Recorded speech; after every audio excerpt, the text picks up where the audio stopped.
నమస్తే. నేను మీ గంటా మనోహర్ రెడ్డి సమర్పిస్తున్న ఘంటారావం.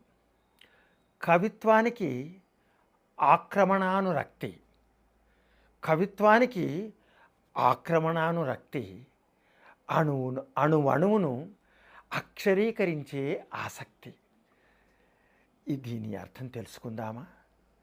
కవి ఇక్కడ చూసిన కవి తన పంథాను, తన పథాన్ని కొనసాగిస్తూ ప్రపంచంలో ఉండే అన్యాయాలని, అధర్మాలని ప్రపంచానికి తెలియచేసి ఒక ఉత్తమమైన, ఉన్నతమైన మార్గంలోకి ప్రపంచాన్ని తీసుకెళ్ళడానికి కవి ప్రయత్నిస్తాడు. అందుకే కవి వెలుగునిస్తాడు.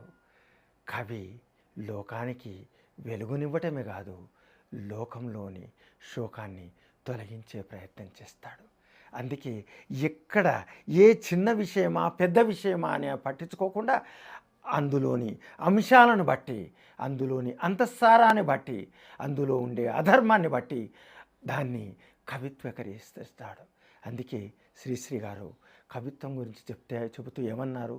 కుక్క పిల్ల, సబ్బు బిళ్ళ, అగ్గిపుల్ల కాదేది కవితకు అనర్హం, అవునవును కవిత్వం అమోఘం అన్నారు. అంటే దేని గురించి అయినా కవి దాన్ని కవిత్వంగా మార్చే శక్తి, అక్షరీకరించే శక్తి కవిత్వానికి ఉంది, కవికి ఉంది.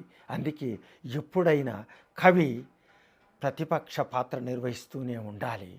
సమాజంలో ఎక్కడ ఏ అధర్మం జరిగినా, ఏ అన్యాయం జరిగినా దాన్ని సమాజం దృష్టికి, సమాజాన్ని ఏలుతున్న ప్రభుత్వ దృష్టికి తీసుకెళ్ళడం కవిగా అతని భుజస్కంధాలమైన ఆ బాధ్యత ఉందని తెలియజేస్తూ ధన్యవాదాలు, నమస్సులు.